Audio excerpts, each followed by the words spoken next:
याचिकाकर्त्याने police रेकॉर्डच्या आधारे जे सांगितलं आहे की आदित्य ठाकरे हे त्यांचं मोबाईल लोकेशन हे दिशा साल्यांच्या हत्येच्या ठिकाणी होतं।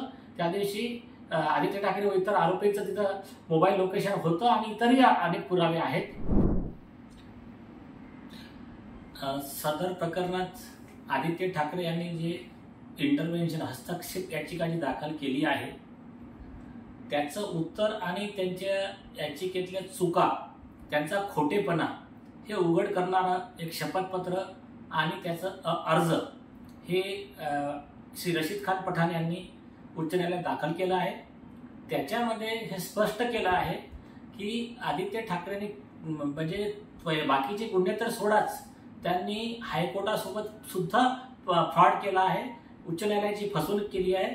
म्हणून त्यांच्या विरोधात कोर्ट अवमानना कायदा 1971 म्हणजे कंटेम्प्ट ऑफ कोर्टची कारवाई आणि खोटे शपथपत्र दिल्यामुळे IPC 191, 193, 199, 200, 201, 209, 466 आदी असे जे डिफरंट सेक्शन्स आहेत त्याच्या अंतर्गत त्यांच्यावर विशेष गुन्हा म्हणजे स्वतंत्र गुन्हा नोंद करून कारवाई करण्याची मागणी करणारी ही याचिका म्हणजे हा जो अर्ज आहे हा दाखल करण्यात आला आहे। याच्यामध्ये स्वतः पोलीस रेकॉर्ड देण्यात आले आहेत की जसं आदित्य ठाकरे यांनी म्हटलं की त्यांच्या अगेन्स्टच्या गुन्ह्याचा तपास पूर्ण झाला आहे। ही बाब पूर्णतः खोटी असून CBIचे बाकी तर पुरावे आहेच, आता मागच्या आठवड्यात सुद्धा CBIने स्पष्ट केला की त्यांचा जो तपास आहे अजूनही सुरू आहे एक। आणि दिशा साल्यांच्या प्रकरणात आदित्य ठाकरे यांच्यावरील जे आरोप होते त्याच्या संदर्भात एक विशेष तपास पथक SIT ची घोषणा करण्यात आली आहे, त्यांचा पण तपास सुरू आहे। हा याच्यावरून त्याचा पूर्ण खोटेपणा सिद्ध होतो।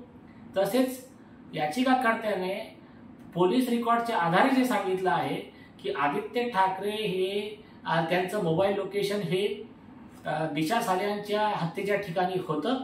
त्या दिवशी आदित्य ठाकरे व इतर आरोपींचं तिथं मोबाईल लोकेशन होतं आणि इतरही अनेक पुरावे आहेत।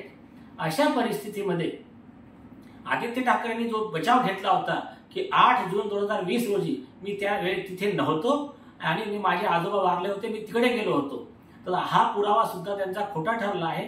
कारण 8 जून 2020 रोजी त्यांचे आजोबा वारले नव्हते, ते श्री पाटणकर यांचा मृत्यू हा ऍक्च्युअली 14 जून 2020 रोजी झाला होता। तर असे अनेक पुरावे सादर करून आदित्य ठाकरे यांचा अर्जाचा खोटेपणा सिद्ध करून त्यांना ताबडतोब उच्च न्यायालयाने खोटे शपथपत्राच्या प्रकरणी कोठडीत घ्यावे, ताब्यात घ्यावे अशी मागणी याचिकेत करण्यात आली।